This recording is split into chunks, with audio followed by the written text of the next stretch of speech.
Por eso hay queers, feministas y socialistas por Palestina, lo que la gente haya descabellado, ya que preguntan, ¿por qué? ¿No entiendes la realidad en Gaza o el West Bank? Y yo digo, no. La gente que piensa que es estúpido es la que no entiende, porque aquí funciona una lógica siniestra. Palestina se ha convertido en sinónimo de utopía. Doy la bienvenida a la doctora Einat Wills, pensadora, autora y exdiputada israelí. Hablamos de la manipulación narrativa sobre Israel y por qué se creen las falsedades. Hablamos del reciente alto el fuego y su significado para la región. ¿Qué se necesita para una paz duradera? ¿Es posible? La doctora Wills tiene una trayectoria impresionante. Fue oficial de inteligencia en el ejército, estudió en Harvard, INSEAD, Cambridge y sirvió en el Parlamento israelí, enfocándose en educación, asuntos exteriores y el mundo judío. Es autora de influyentes libros como Mi Israel, Nuestra generación y La guerra del retorno, que exploran el conflicto israelí-palestino y el futuro del sionismo. Con su agudo intelecto y voz independiente, la doctora Wills moldea en diálogo global sobre Israel, democracia e identidad judía. La conversación me pareció fascinante y espero que a ustedes también. Es un honor hablar con usted. Y además, el momento es perfecto porque hablamos pocos días después de que el alto el fuego entrara en vigor. Me encantaría empezar con su reacción inicial a la situación en la que nos encontramos ahora mismo. En primer lugar, es innegable que fue un logro extraordinario que el presidente estadounidense consiguiera armar un acuerdo en el que todos los rehenes vivos fueron liberados a la vez sin ceremonias grotescas. Estamos empezando a recibir los restos de aquellos que fueron asesinados y al menos existe un camino que, si se sigue, podría forjar un futuro mejor para todos. Así que es un momento de logro, es un momento de oportunidad, pero por supuesto también es un momento en el que muchas cosas podrían salir mal. La última vez que sentí optimismo fue en 1993, tras los acuerdos de Oslo. Me pregunto, esto es lo que usted ve, y ya sabemos que acabó muy mal. Me pregunto si esto es similar o diferente en su opinión histórica. Es diferente en múltiples aspectos. Los acuerdos de Oslo se gestaron en un ambiente donde los israelíes sentían una gran simpatía por lo que consideraban la causa palestina, un pueblo que anhelaba libertad, dignidad, la formación de un Estado y soberanía conviviendo al lado de un Estado judío. Ahora casi todos los israelíes lamentablemente finalmente entienden que la causa palestina ha sido trágicamente la causa de destruir el Estado judío en lugar de construir uno para ellos, mientras que a principios de los 90 los palestinos quizás tenían una sensación de logro, originado en la primera intifada. Creo que ahora quizás muchos más entienden, incluso si no lo admiten, que han sufrido una derrota. Y hay un presidente estadounidense, a diferencia de los años 90, que comprende que el camino hacia cualquier tipo de progreso depende de que los árabes en general, y ciertamente los árabes palestinos, entiendan que los judíos no son una aberración en la región, sino que están aquí para quedarse y que la región tendrá que organizarse en torno al conocimiento de que Israel es un elemento permanente del Medio Oriente. Así que yo diría que esto da más. En todo caso, debería ser motivo de mayor optimismo. Las cosas que son paralelas y motivo de preocupación son la ambigüedad y la imprecisión del plan de 20 puntos. He escrito extensamente sobre cómo, a mi parecer, lo que condenó los acuerdos de Oslo fue la ambigüedad constructiva, la idea de evadir temas clave para que las partes acordaran y generaran confianza. Pero sabemos que ocurrió lo contrario. Y esta es la razón por la que mi recomendación es que Israel debería despejar la ambigüedad constructiva. La ambigüedad constructiva fue buena para lograr el único resultado no ambiguo de la liberación de los rehenes vivos, pero no puede ser una estructura hacia el futuro. Así que creo que es necesario que Israel, aunque incomode a la gente, despeje la ambigüedad constructiva, que es destructiva, y se involucre en algo que he llegado a llamar especificidad constructiva. Israel debe dejar muy claro que la ideología del palestinismo, la obsesión singular con la inexistencia de un Estado judío, lo que es la causa palestina, esa ideología debe morir, incluyendo todos sus fundamentos, la condición de refugiado perpetua, el llamado derecho de retorno, la UNRWA, que todo lo que sostiene y alimenta esa ideología tiene que desaparecer. Y que no se puede construir ni una sola cosa en Gaza. Ningún país puede participar en la reconstrucción de Gaza si mantienen la infraestructura del palestinismo. Usted ha escrito mucho sobre el tema de los refugiados y la UNRWA. Y ahora tenemos esta situación en la que se habla, no sé si refugiado es la palabra adecuada, de palestinos desplazados. ¿Cómo prevenimos que nos pongamos ahora en una situación que repita el desastroso proceso de la UNRWA? Ese es exactamente el riesgo. El patrón que ha marcado el conflicto durante el último siglo es que cada vez que los árabes iban a una guerra de aniquilación, y lamentablemente nunca fueron a otro tipo de guerras, y perdían, y si hay algo que podemos decir con certeza, es que los árabes perdieron la guerra que lanzaron el 7 de octubre para lograr la aniquilación de Israel, que es lo que intentaron hacer. Yo diría que se acercaron más a ello que cualquier otro antes, pero en ese sentido fueron derrotados de manera absoluta, completa e inequívoca. El problema es que cada vez que fueron derrotados en rondas anteriores de sus guerras de aniquilación, siempre fueron rescatados por diversos poderes e intereses que básicamente les decían, no, no, no. No fuiste derrotado en tu descabellada guerra para aniquilar el Estado judío y no tienes que aceptar tu derrota y construir un nuevo futuro. Tu victoria solo se ha retrasado. Eso es todo. Así que inténtenlo de nuevo. Y los árabes, gente lógica, lo han hecho desde entonces. Dediqué mi vida a la UNRWA porque esta entidad personifica el pecado original, diciéndoles a los árabes palestinos, no fueron derrotados en su descabellada guerra para impedir la creación de un Estado judío en un fragmento de tierra.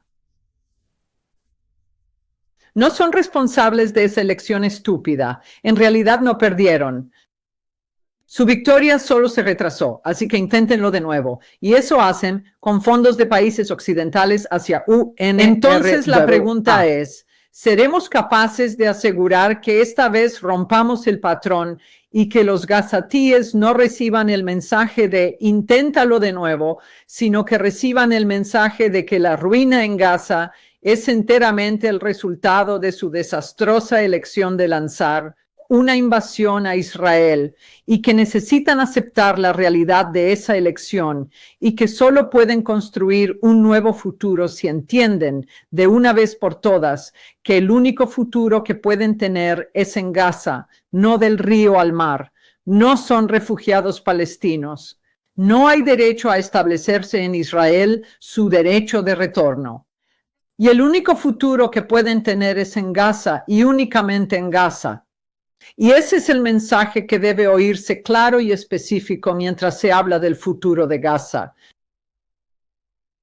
¿Considera que este mensaje está siendo comprendido? Porque en las redes sociales cada uno encuentra la narrativa que encaja con su círculo.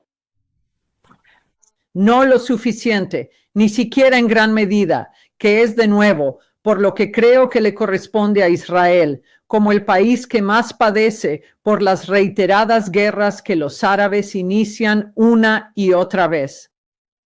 Ellos sufren, pero desean repetirlo, y nosotros no queremos que lo hagan. Así que considero que ya es el momento de que adoptemos acciones concretas para poner fin a ese ciclo destructivo y transmitir un mensaje inequívoco que declare, es suficiente. Ya es suficiente. Sabes, hubo un momento muy interesante hace unos meses. Creo que fue el 8 de mayo, el día en que se celebra la victoria aliada sobre la Alemania nazi, y coincidió con la visita del actual canciller alemán a la Casa Blanca. Hubo una conferencia de prensa y se mencionó que hoy es el día de la victoria aliada sobre los nazis.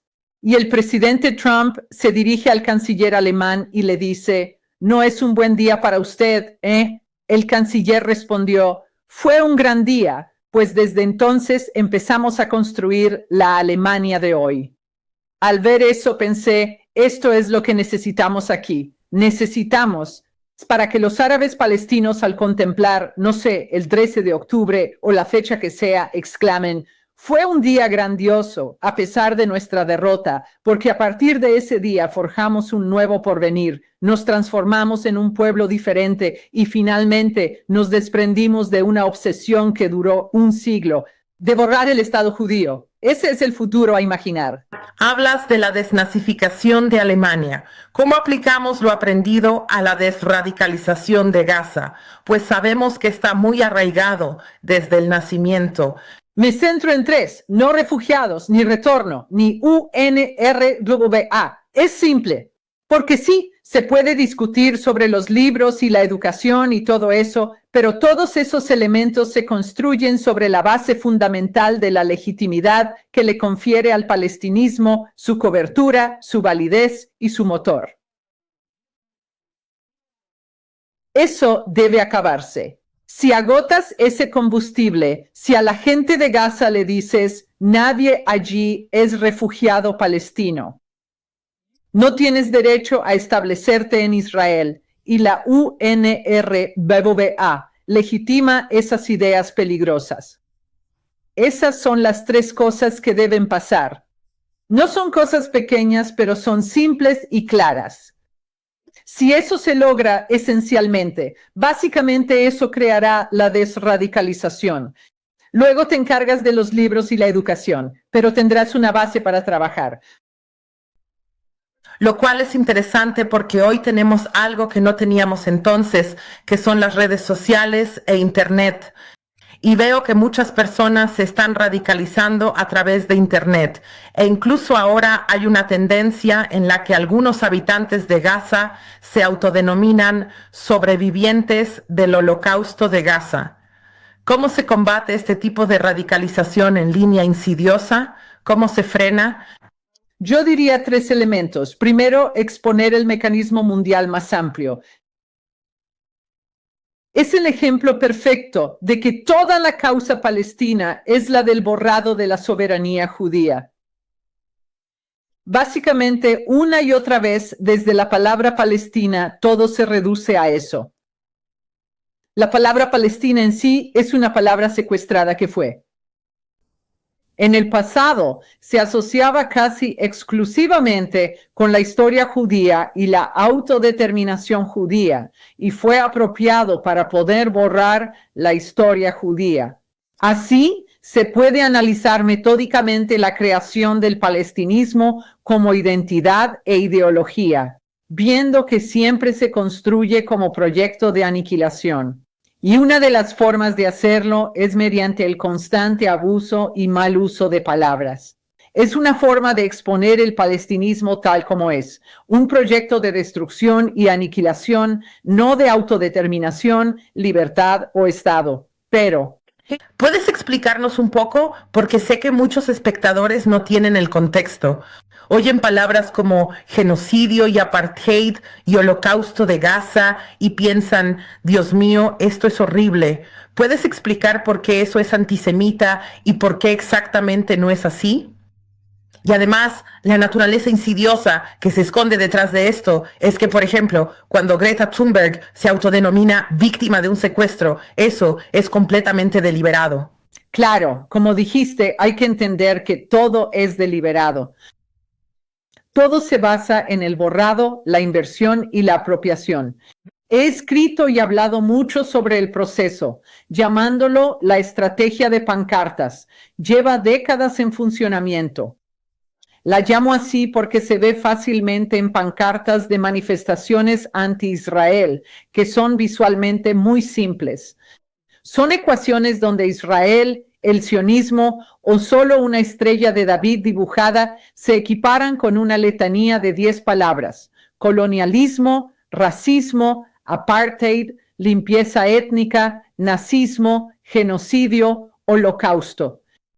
Estas palabras no se eligen porque reflejen la realidad, son siempre la inversión de la realidad.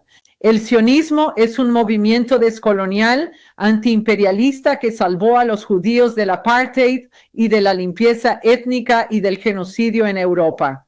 Es la inversión de la realidad. Pero esas palabras se eligen porque todas son sinónimos de maldad. Y la estrategia de pancartas ha operado a través de décadas de repetición, concediéndole respetabilidad académica e institucional al incorporarla en la ONU, en los grupos de derechos humanos y en la academia, formando una mentalidad global en crecimiento que cree que Israel, el sionismo y la estrella de David son tan malvados que solo si se erradica ese mal, el mundo podrá ser un lugar mejor. Y esa es, por supuesto, la idea más antigua, cuando se trata del pueblo judío, que ya sea por salvación religiosa o pureza racial en el caso de los nazis, o supuestamente un mundo perfecto de derechos humanos, como hoy, de nuevo, no es coincidencia que el colectivo judío, Israel, sionismo, estrella de David se igualan a las peores palabras. Palestinismo, como proyecto de aniquilación, se asocia a términos positivos: justicia, igualdad, libertad, derechos. Así es como lo planteas, y luego creas la noción de que el mundo sería un lugar mejor sin el pueblo judío, y por lo tanto, como es la salvación, la utopía que te espera al otro lado, cualquier medio necesario es legítimo. Lo que sea necesario para erradicar esa maldad se convierte en legítimo, y esto es lo que está en juego. Cuando dicen que es antisemita, lo ven como algo social. No odio a los judíos, dicen, y yo digo, no, no, no, no, no. El antisemitismo es esto, es la idea política, o incluso se podría decir la idea teológica de que un mundo mejor espera al otro lado de librar al mundo del pueblo judío. Esta es la ideología que siempre ha animado las mayores atrocidades cometidas contra los judíos, porque una vez que le dices a la gente que un mundo mejor les espera al otro lado de eso, van a quererlo. Por eso hay queers por Palestina, feministas y socialistas por Palestina. La gente cree que es absurdo. ¿Acaso no entienden la realidad en Gaza o Cisjordania? Y yo digo, no, no, no. La gente que cree que es estúpido es la que no entiende. Hay una lógica siniestra en juego que dice que la utopía aguarda tras la erradicación del pueblo judío. Así que todas las personas que se han asociado con causas utópicas, por consiguiente, se han congregado alrededor de esto. Por eso todos dicen, ahora todo es Palestina, porque esta se ha convertido en abreviatura de utopía, lo cual suena extraño, pero es lo que sucede. Palestina es el borrado del pueblo judío. La utopía nos espera al otro lado de eso. La gente tiene que entender que esto es lo que está en juego, y voy a decir donde hallo esperanza. Hasta ahora solo hablé de exponer el mecanismo del borrado del pueblo judío, exponer el mecanismo de la causa palestina como la apropiación y el borrado de la soberanía judía, pero lo otro es, y donde encuentro esperanza, es que realmente llega a tal nivel de ridiculez que haya un grupo de personas que estoy viendo que están diciendo, de acuerdo, eres ridículo. Y eso al menos crea una oportunidad para que la gente diga, hey, voy a escuchar lo que algunos me dijeron sobre que la causa palestina no es esta causa inocente de liberación de un pueblo oprimido, sino que en realidad es una causa de destrucción y borrado de otro pueblo. Porque parece que, ¿cómo puedes siquiera hablar con alguien que dice cosas tan ridículas? Y también parece como si este concepto se hubiera infiltrado en los espacios humanitarios. Vimos que Hamas se apoderó de los camiones de World Central Kitchen. Vimos simpatizantes de Hamas en la ONU. Y sabes, estamos presenciando toda esta infiltración extendiéndose. ¿Cómo combatimos esta narrativa cuando dicen, ¿no lo crees? Te damos datos de la ONU, no lo crees. Esta universidad no la crees. Oh, esta fuente de noticias no la crees, porque todos estos son lugares que se consideraban educativos o académicos. Y si no creemos eso, entonces, ¿qué? ¿No crees nada solo porque no te gusta lo que decimos? ¿Cómo empiezas siquiera a responder a alguien que dice eso? Primero, tienes razón. Así es como funciona la estrategia. Funciona rodeando a los judíos con la noción de que, obviamente, todos saben que a los judíos se les hace sentir que son los locos. No puede ser que todos digan esto. Cuando escribí sobre ello en un ensayo llamado El complejo de propaganda palestina, cité a Ahad Ha'am, un escritor sionista del siglo XIX. Su ensayo se titulaba Yatzi Nehama. Él hablaba de vivir en un momento donde los muros del gueto caían y los judíos se integraban a la sociedad. Y como resultado, temía que, ahora que no había muros entre ellos y la sociedad dominante, se verían rodeados por lo que la sociedad cristiana principal e incluso la secularizada pensaba sobre la naturaleza maligna del judío, y donde halló medio consuelo. En el libelo de sangre original, él y los judíos sabían que el libelo real, que los judíos beben sangre de niños no judíos para rituales, era falso. Él encontró medio consuelo en que esto fortalecería a los judíos, mostrando la idea de que el mundo entero podría estar equivocado y que ellos tendrían razón. Esto fortalece a los judíos para ser científicos y desafiar lo convencional, pero es duro y muchos ceden. Y mucha gente cae porque es muy difícil oponerse a eso. Pero una vez escuché una conferencia que sintetizó un libro sobre la manipulación masiva y la manipulación de masas. Y el argumento era, ¿cómo se logra la manipulación de masas? Y es lo que ahora estamos viviendo. Decían, mensajes simples: sionismo, Israel, estrella de David, colonialismo. Racismo, genocidio, es muy sencillo. Símbolos visuales potentes, pancartas, estrella de David es igual a esvástica, mensajes visuales fuertes. El tercero era la repetición constante, como ahora. Repetición en los medios, redes sociales, en todas partes. Y el elemento más importante era el prestigio. Lo que ellos dijeron, y esto es algo que todo ejecutivo de Madison Avenue ha sabido, es que el prestigio paraliza el juicio. Ah, lo dijo Harvard. Ah, lo dijo la ONU. Por lo tanto, tu juicio quedará en suspenso. Y por esto la estrategia de pancartas que la Unión Soviética originó en los 50 y 60, todas las palabras ya están ahí: genocidio y holocausto. Quien crea decir algo nuevo, original y valiente ahora, debería aprender historia. Y procedieron metódicamente a hacer un cambio de imagen del viejo antisemitismo zarista, porque saben que es el único virus capaz de llevar a sus enemigos a la ruina.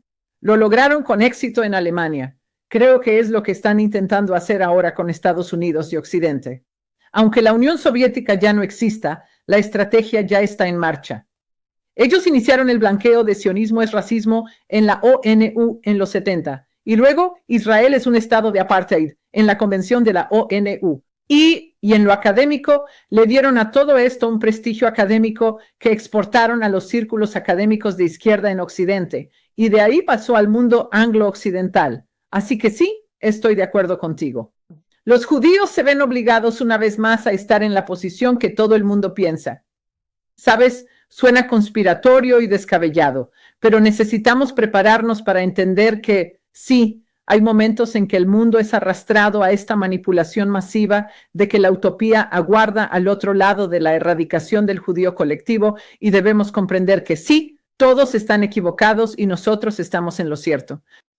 ¿Cómo detener el tren? Porque ya hemos visto esta película que condujo al Holocausto y muchos están muy preocupados por lo que vendrá después, cuando el mundo esté en nuestra contra. Primero, la gente se preocupa con justificada razón. No tiene por qué terminar en las cámaras de gas. Esto operó en la Unión Soviética, el mundo árabe y en Irán. La única diferencia para los judíos desde los años 30 es que ahora tienen un Estado y América estaba dispuesta a admitirlos. Entonces, Lo único que pasó es que el mundo árabe e Irán quedaron sin judíos, también la Unión Soviética, Europa del Este, Venezuela, y ahora algunas universidades están viviendo este proceso. Pero, ¿sabes? Los judíos sobrevivieron en otro lado. Así que no siempre deben ser las cámaras de gas, pero sí, es sumamente preocupante, ya que nunca encontrarás un solo caso en el que una sociedad comience a pasar por esta manipulación masiva y que, de alguna manera, los judíos prosperen bajo tales circunstancias. Eso simplemente no sucede. Aunque los judíos se declararan antisionistas, ¿cuántos judíos fueron comunistas antisionistas en Irak, Marruecos, Egipto y la Unión Soviética? No sirvió de nada. Al final, eran judíos. Así que la gente tiene razón en preocuparse, y creo que sí importa que haya un Estado. De hecho, considero que, de muchas maneras, lo que el presidente estadounidense hizo con el plan de 20 puntos fue intentar poner un freno a esta tormenta inminente y así dar a Israel y al pueblo judío un respiro. Pero ahora debemos utilizarla para cambiar el rumbo, tanto en Estados Unidos como en Occidente, y yo diría en el mundo árabe. En el Museo ANU se exhibe una presentación donde puedes apreciar todos los lugares. Puedes ver cuántos judíos había en cada país, no recuerdo qué es, en un lapso de 100 años. Y puedes ver que todos los países de Medio Oriente se quedaron sin sus judíos y luego tuvieron que ir a otro lugar. América, Canadá, Australia recibieron judíos y esos números aumentaron. Fue interesante. Ahora, por supuesto, Israel aumentó significativamente, ¿verdad? Y ahora observamos a personas en América y en Francia hablando de querer marcharse, también en el Reino Unido. Esto me recuerda la presentación del Museo ANU, lo cual es una gran señal de alarma para mí. Sí, mira, hace unos años, cuando empecé a participar en debates sobre el antisionismo y el antisemitismo, y después de un debate en 2019, yo los perdí a todos. Se traía al judío antisionista, por eso son valiosos, más si son elocuentes y carismáticos. Era como, oh, lo dijo un judío, así que no tiene nada que ver con, ya sabes, no puede ser contra los judíos. Pero después de uno de esos debates, cuando se anunció que habíamos perdido, fue en 2019 en Londres. El público era muy hostil y recuerdo tener esa sensación, un nudo en el estómago, de que el regocijo con el que la respuesta de la audiencia a nuestra derrota no fue una reacción típica o esperada en un debate. Tenía una energía como la víspera de un pogromo, un ambiente que lo precedía. Y volví de ese debate muy afectada y dije, vale, voy a hacer una pregunta diferente. No si en teoría el antisionismo es lo mismo que el antisemitismo en todos los aspectos. Así que voy a hacer una pregunta muy sencilla. ¿Qué les ocurre a los judíos cuando el antisionismo se institucionaliza, cuando esencialmente se convierte en la ley del lugar? En Egipto e Irak legislaron contra el sionismo. La Unión Soviética legisló contra el sionismo. Entonces, ¿qué pasa cuando se institucionaliza? Y aquí, el historial es rotundo y sin excepciones. El ambiente se vuelve hostil para la vida judía, sea individual o colectiva. Aunque los antisionistas dicen, amamos a los judíos, no estamos contra ellos. Los judíos son geniales. Si esto no se frena, los judíos se van y no queda ninguno. En términos muy sencillos, para los judíos en Estados Unidos que no han vivido este tipo de desplazamiento, ¿puedes explicarles por qué el antisionismo es antisemitismo? Porque el antisionismo fomenta la misma noción de que el mundo sería un lugar mucho mejor si el judío colectivo dejara de existir. Eso es exactamente. Pero dicen, no estoy contra los judíos, solo contra Israel. No importa, no es individual. Tú mismo puedes ser judío. Puede que pienses que estás participando en una discusión sobre Israel. Es algo más grande que cualquier individuo. Es una forma de pensamiento colectivo que establece la noción de que si tan solo el judío colectivo, actualmente manifestado en Israel y el sionismo, no existiera, entonces el mundo sería un lugar mucho mejor. Entonces, ¿qué tipo de impacto tuvo esta guerra Hamás-Israel en ese pensamiento colectivo que estás notando? Lo desató. Y yo argumentaría que no se trata de lo que hizo Israel, sino de la debilidad israelí. La razón por la cual presenciamos la euforia estallar el 7 y 8 de octubre en todo el mundo. Uno de mis escritores favoritos actuales se llama Hussein Abu Bakr Mansur. Es un egipcio que se desradicalizó a sí mismo a través del pensamiento crítico. Y él describió esas erupciones en Occidente como una participación colectiva en el pogromo. Y tenía razón porque una participación simbólica en el pogromo. Pues lo que vieron el 7 de octubre, y sé que va a sonar extraño, lo que vieron en las cámaras de Hamas, transmitido mundialmente, fue el nacimiento de la utopía. Vieron por cualquier medio necesario métodos muy brutales, el fin y la erradicación del judío colectivo. Así que este fue un momento de euforia. Y sabes, yo sigo muchas cuentas anti-Israel. Así es como sé lo que ellos piensan. Uno de ellos, cuando se firmó el acuerdo, es decir, el plan de 20 puntos, estaba furioso. Es un judío anti-israelí y antisionista. Y decía, estúpidos, estúpidos Hamas y países árabes. Él decía, acaban de arruinar todo el impulso. Había un impulso por Palestina. Todo se convertía en Palestina. Israel estaba aislado. El mundo se volvía en contra de Israel. Y tú como que lo vendiste. Y me pareció fascinante porque creo que él tenía razón, que muchas de las personas que participaron simbólicamente en el pogromo del 8 de octubre creían, empezaron a oler y a sentir un mundo donde el judío colectivo sería erradicado. Y eso significa que la utopía, la salvación, están a la vuelta de la esquina. Y ahora como que se lo quitaron. Eso no ha terminado. Obtuvimos una tregua que debemos manejar con sabiduría, pero todos los que creen que la utopía, un mundo mejor y la perfección de los derechos humanos nos esperan tras la erradicación del sionismo ya salieron de la nada. También escucho a gente extasiada, quizás ingenuamente, pensando que los judíos pro-Israel reciben mensajes de que dicen ya hay paz, la paz está a la vuelta de la esquina. Yo digo, todavía hay cuerpos regresando, pero ¿qué les dirías? Daré un mensaje, ya sabes, combinado. Obviamente la paz no está tan cerca. Como dijiste, el plan tiene muchas fallas, hay mucha ambigüedad, lo cual no es constructivo y podría volverse destructivo tan pronto como las interpretaciones de cada uno choquen. Pero no es poca cosa.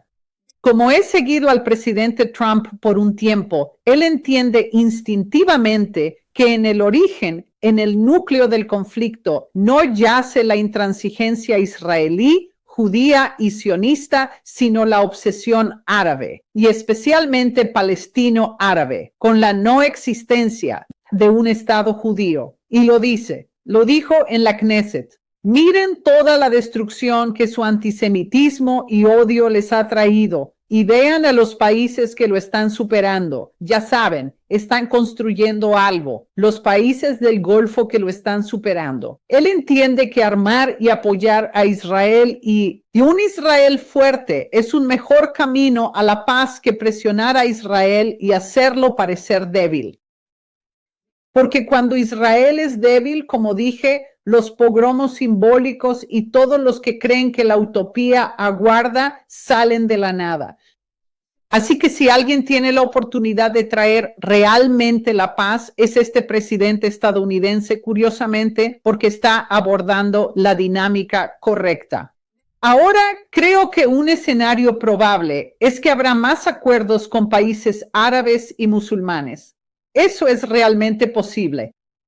Pero el único modo en que verdaderamente podemos comenzar a alcanzar la paz es si confrontamos la ideología central, si enfrentamos la obsesión árabe, y en particular la palestino-árabe, con la no existencia de un Estado judío, y la sustituimos por una ideología que he llegado a llamar sionismo árabe, visión árabe e islámica, que dice que los judíos no son extranjeros en la región.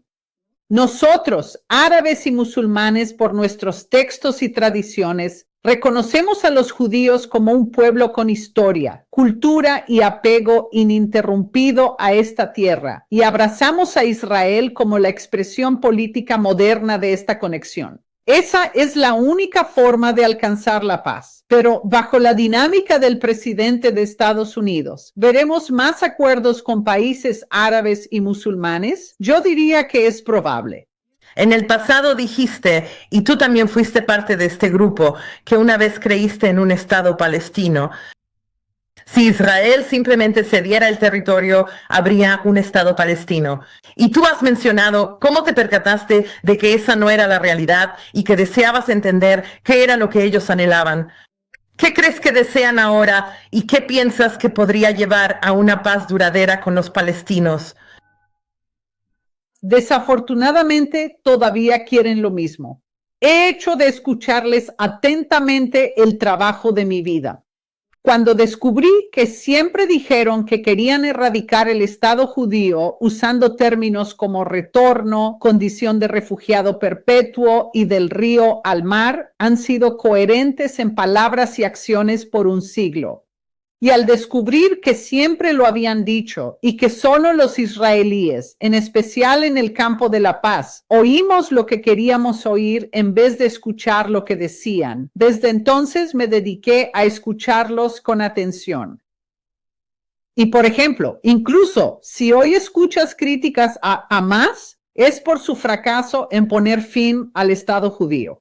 Entonces están enojados por la ruina, por la destrucción, pero lo que no están haciendo es cuestionar la ideología en sí.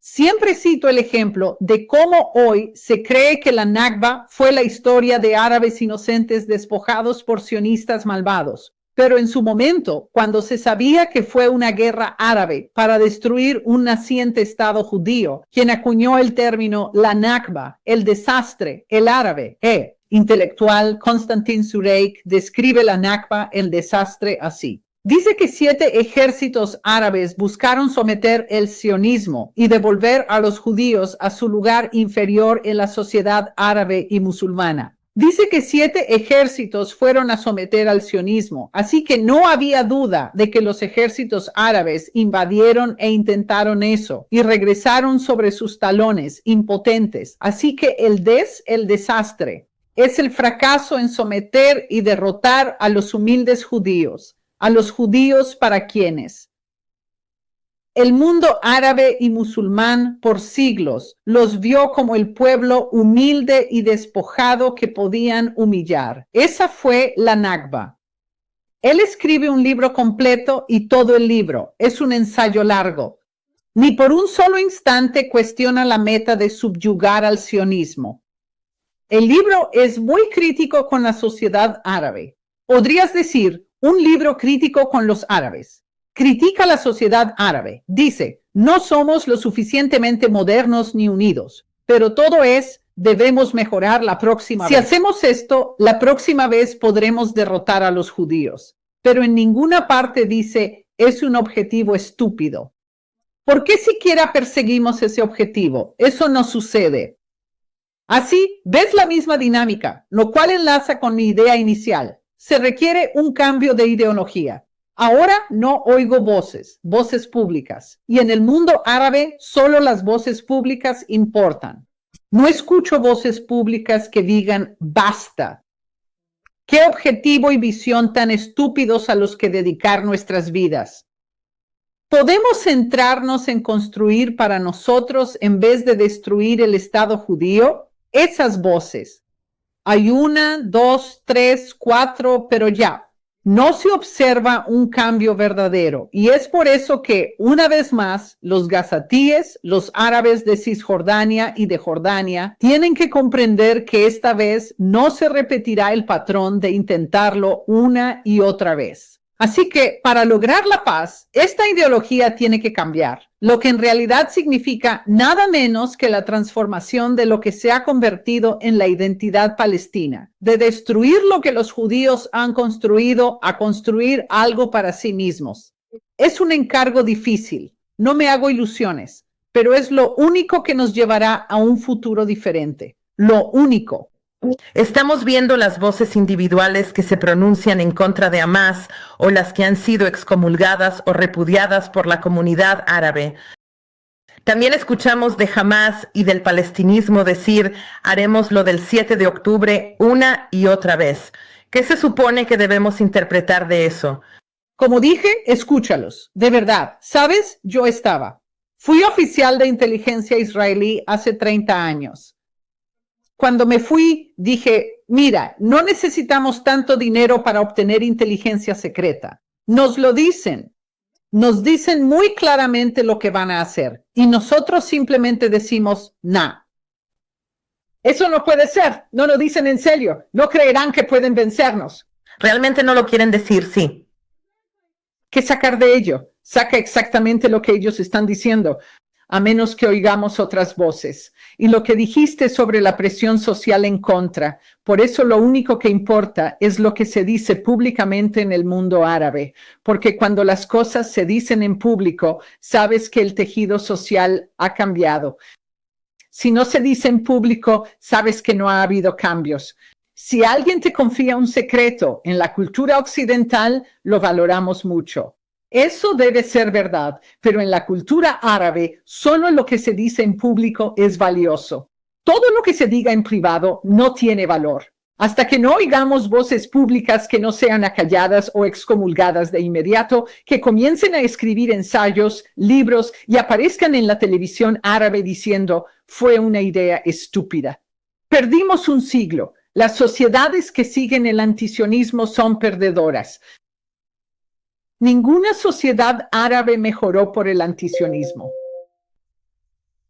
Las únicas sociedades que mejoran son aquellas que abandonan el antisionismo como rasgo esencial de la identidad árabe. Y queremos eso. Al escuchar esas voces, sabremos que el cambio ha llegado. Creo firmemente que tenemos que apoyar esas voces, privando esencialmente del combustible que sostiene la ideología dominante de destruir el Estado judío. El combustible, refugio, retorno, UNRWA. Entendido. ¿Podrías comentar el sentir aquí en Israel? He hablado con israelíes que me dijeron que este acuerdo de paz les daría 5 o 10 años de respiro. Los israelíes no creen que esto sea definitivo. Por supuesto. Esta es también la forma tradicional en que Israel piensa sobre las guerras. Dado que los judíos son una minoría ínfima en un mundo árabe e islámico, en su mayoría hostil a nuestra existencia, los israelíes siempre han visto las guerras como una forma de obtener una década o al menos 5 años de tranquilidad. Eso es todo. Mi argumento, y aquí es donde apelo a los israelíes en Israel, es que necesitamos empezar a comportarnos de manera diferente. Es crucial que dejemos de adquirir lapsos de tiempo de 5 o 10 años y, en cambio, comencemos a invertir seriamente en transformaciones que sean verdaderamente duraderas. E incluso la paz con Egipto no es una transformación duradera, ya que sigue siendo una de las sociedades más radicalizadas y antisemitas del mundo y ciertamente del mundo árabe. Y nada hemos hecho para desafiarlo. Egipto se opone a Israel en organismos internacionales. El ejército egipcio entrena contra Israel. ¿Sabes? No están entrenando contra Libia u otros países. Lo llamamos paz, ¿por qué? Y esto es algo que critico en Israel. Aunque vinimos a Israel para un hogar permanente, aún conservamos la mentalidad judía del exilio, creyendo que ningún lugar es realmente un hogar y todo es temporal. Así que solo buscamos 5 o 10 años más de tranquilidad. Mi argumento es que en Israel debemos empezar a ser quienes construyan un futuro diferente. Cuando oyen mis ideas de sionismo árabe, dicen, Einat, esto jamás sucederá. Yo digo, jamás es mucho tiempo. Tenemos tiempo. Estamos aquí para quedarnos. Así que tenemos tiempo, lo que significa que vamos a empezar. Un viaje de 1000 millas comienza con un solo paso. Vamos a dar pasos para erosionar el nacionalismo palestino, el refugio perpetuo, la UNRWA, el derecho al retorno. Eso es, nos transformaremos en ese pueblo. Eso es lo que yo defiendo en Israel. Ahora que nos has explicado cómo debe ser el proceso, quiero cambiar de tema rápido, pues muchos escuchan para saber la situación aquí. Y creo que es muy interesante. Me encantaría que comentaras sobre esto. Has visto los carteles por todo Israel. Ciro está aquí, ya sabes, con una foto de Trump, y creo que los estadounidenses no lo entienden porque él es muy impopular. Es bastante popular, pero yo diría que es una figura muy divisiva. Sí. Una figura polarizante en los Estados Unidos. La gente no puede llegar a entender que él también se alinea con Netanyahu en el espectro político, aunque en la Plaza de los Rehenes, Witkow presenció abucheos a Netanyahu y ovaciones a Trump. ¿Puedes explicarle eso a la audiencia de la diáspora, por favor? Sé que es raro, pero en Israel la figura polarizadora de Trump es asombrosamente unificadora. Yo estuve en su discurso en la Knesset y fue notable. Les dio a las familias de los rehenes y a quienes lucharon por ellos, como dijiste, en las plazas y en las noches de Shabbat. Y al retuitear las imágenes de las manifestaciones, les dio la sensación de que eran vistos, que importaban, que tenían impacto y que se sentían reivindicados, ya que se logró un acuerdo. Pero también elogió la potencia militar de Israel, a los soldados de las FDI y a Netanyahu. Y a los israelíes que creen que el poderío y el espíritu de lucha de los soldados israelíes trajeron de vuelta a los rehenes, les dio la sensación de ser vistos y reivindicados. Yo estaba allí pensando, todos se sienten vistos y reivindicados. Incluso las cosas divertidas que hizo al decirle a Netanyahu que Lapid, el jefe de la oposición, es un buen tipo. No podría ser más amable con él. Fue muy gracioso. Fue divertido. Por un lado, mencionó el poderío y las armas israelíes, que Israel luchó con valor, pero luego dijo, no se puede guerrear sin fin. Tenían que acabar con eso. Ahora tienen que hacer la paz. La gente de paz. Ahora lo retuiteaba sin cesar. Y por supuesto, los que creen que el poderío israelí es el camino a la paz, también lo hacían. Sí, sé que es raro desde la perspectiva de Estados Unidos que una figura tan polarizadora sea aquí la más unificadora que hemos tenido en mucho tiempo. Vaya, ¿tienes algunas palabras finales para nosotros? ¿Sabes qué? Quiero decir algo real. Lo he dicho en mis conferencias y reuniones en el extranjero. Nos enfocamos en lo que nos divide y en judíos que nos traicionaron, cediendo a la presión para hablar mal de Israel y el sionismo. Pero en los últimos 2 años vi algo distinto. La mayoría de israelíes saben de la existencia de judíos en América y Canadá. Pero eso era todo. Desde el 7 de octubre se ha producido una movilización personal que no solo se centró en el dinero y el envío de equipos. Cada comunidad a la que fui y en la que hablé en los últimos 2 años siempre me decía, acabamos de adoptar a los sobrevivientes del Festival Nova y estamos ayudando con el estrés postraumático a los soldados. Hemos adoptado familias de rehenes y estamos trabajando en ello. Y creo que esto tendrá un impacto duradero. Que judíos en Israel y no judíos comprendan que los judíos en el extranjero son, que realmente somos un solo tejido y que esta solidaridad tiene un significado real. Sí, todos cargamos con nuestra cruz, los que nos traicionan y ceden a la presión, pero lo que vi fue una notable movilización y solidaridad. Y creo que esto tendrá un efecto más duradero que los judíos por Mamdani o los judíos por el genocidio o algo así. Creo que. Aunque esos judíos, he hablado de ellos. Siento que es responsabilidad de todos atraerlos porque parece que nos traicionan porque no saben de dónde vienen, no saben que son parte de nosotros. Sí, y argumento. Siempre le digo a la gente, ahora no los convencerás, pero un día lo verán. Algo sucederá que les hará darse cuenta de que solo estaban siendo utilizados. Y entonces, cuando quieran volver, asegúrate de que tengan un camino de regreso. ¡Qué honor! Muchas gracias por ser tan generosa con tu tiempo. Einat Wilf es la reconocida autora del libro La Guerra del Retorno y de muchas otras publicaciones. Muchas. Y gracias por explicarlo todo tan elocuentemente. Gracias. Un placer.